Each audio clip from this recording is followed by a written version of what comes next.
इल्ला बिल्लाहिल अलील अज़ीम की कसरत करें। ये हज़रत इब्राहीम अलैहिस्सलाम की तरफ से तोहफा है।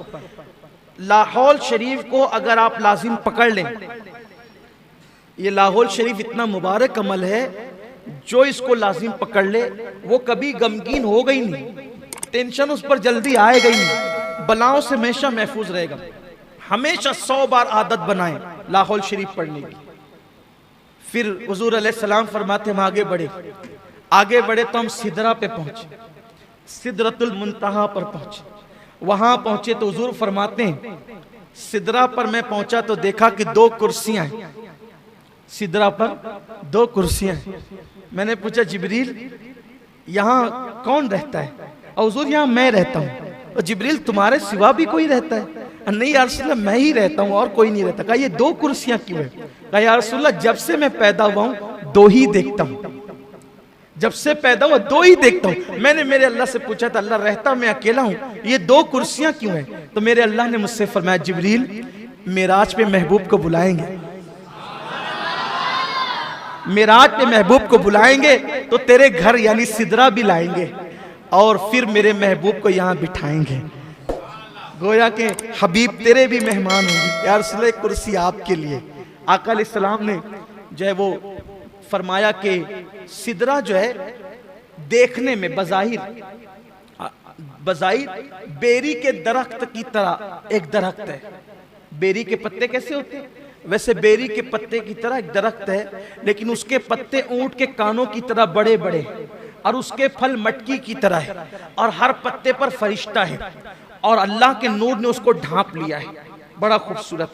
हालांकि हम इसको नहीं कह सकते कि ये दुनिया के बेरी के पत्ते की तरह, वहां की जो चीजें वो दुनिया की तरह नहीं है, सिर्फ समझने समझाने को है। फिर आका अलैहिस्सलाम सिदरा से जब आगे बढ़ने लगे, बल्कि ये भी हदीस में है सरकार ने जिब्रील से कहा जिब्रील यहीं रुक जाना है या और आगे की तरफ कोई सफर है? तो हुजूर सफर तो आगे भी है। कहा फिर चलो, अब देर क्यों करते हो, चलो। तो अर्ज की नहीं या रसूल अल्लाह मैं नहीं आऊंगा। अरे थोड़ा सा समझने के लिए बताऊं, किसी ने कहा चलो भाई साथ चलते हैं, लेकर चले अनजान रास्ते पर और लिए गए और उसके बाद गोया मिसाल के तौर एक समझाने के लिए जाना था मुंबई को, लेकर नासिक तक साथ गए और नासिक ले जाके कहा अब हम नहीं आएंगे, जो कभी मुंबई गया ही नहीं हो उसके लिए तो कांटों से खून नहीं, आंखों के नीचे अंधेरा छा जाए यही तो होगा। अरे अगर भाई तुझे यही करना था मेरे वतन से यहां तक लाकर बेवतन किया क्यों? अब तू छोड़ेगा तो मैं कैसे जाऊंगा? यही तो है, अनजाना रास्ता हो तो यही होगा, कभी गए नहीं हो तो यही होगा। मगर कुर्बान हुजूर ने ये नहीं कहा अब मैं कैसे जाऊं, मेरे लिए तो अनजान है, नहीं, इसलिए कि आना जाना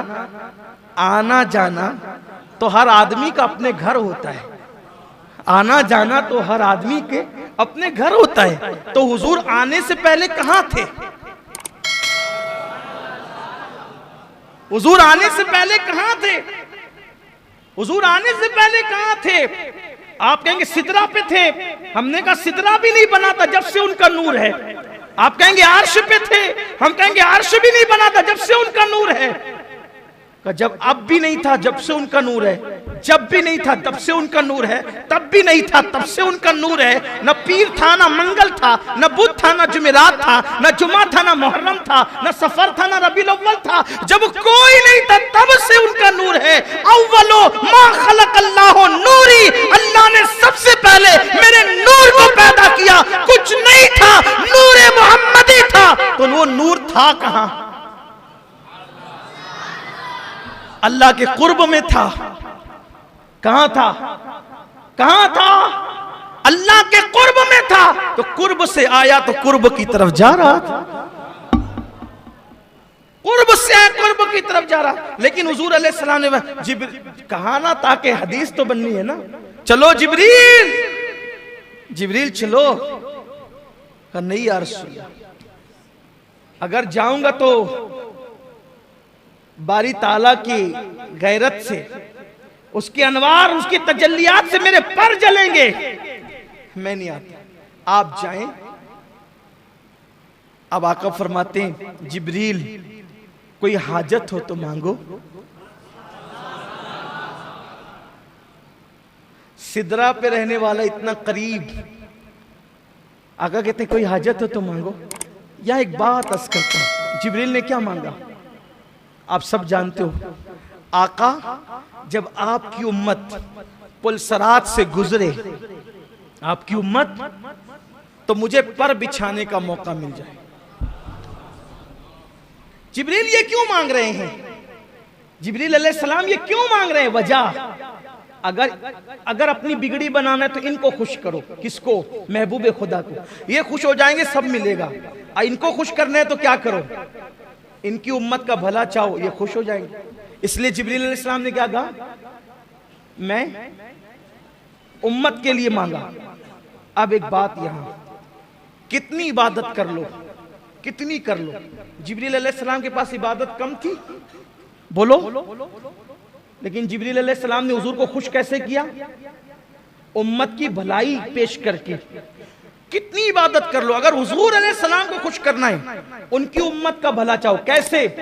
जिब्रील अलैहिस्सलाम क्या कह रहे हैं? मैं पर बिछाऊंगा पुलसरात पर आपकी उम्मत के लिए। मतलब क्या? जब आपकी उम्मत को मुश्किल आएगी तो मैं मदद करूंगा।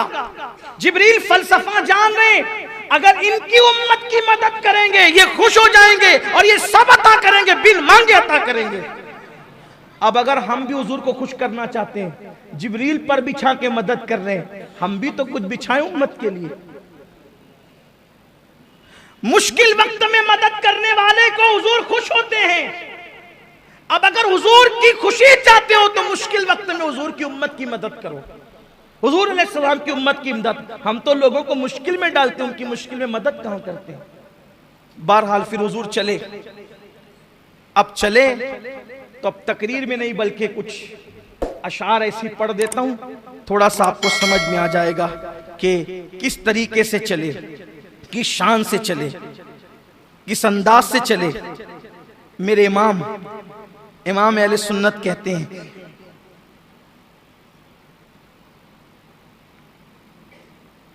तबारकल्लाह शान तेरी, तुझी को ज़ेबा है बेनियाजी। कहीं तो वो जोश लंतरानी, कहीं तकाजे विसाल के थे। खिरत से कह दो कि सर झुका ले, गुमा से गुजरे गुजरने वाले, पड़े हैं या खुद जहद को लाले। किसे बताएं किधर गए थे? सुराग ऐनो मता कहाँ था, निशान कैफो इला कहाँ था। ऐनो मता किसे कहते हैं? ऐना मतलब कहाँ, ठीक। कहां गए, किधर गए, कैसे गए, कुछ नहीं। किस अंदाज से गए, कहां तक गए, कैफियत क्या थी? कहते हैं सुराग ऐनो मता कहां था, निशान कैफो इला कहां था। न कोई राही न कोई साथी, न संग मंजिल न मरहले थे। अब कहते हैं वो कैफियत कैसे गए हुजूर? उधर से पैहम तकाजे आना, इधर से मुश्किल कदम बढ़ाना, उधर से पैहम तकाजे आना। उदन मिन्नी या हबीब, उदन मिन्नी या हबीब, उदन मिन्नी या मोहम्मद, उदन मिन्नी या अहमद, उदन मिन्नी या मुमज्जद।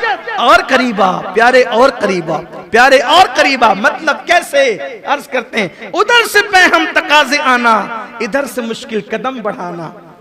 जलाल और हैबत का सामना था, जमाल और रहमत उभारते थे। कैसे गए? कहते बड़े बड़े तो लेकिन झिझकते डरते, बड़े तो लेकिन झिझकते डरते, हया से झुकते अदब से रुकते, जो कुर्ब उन्हीं की रविश पे चलते,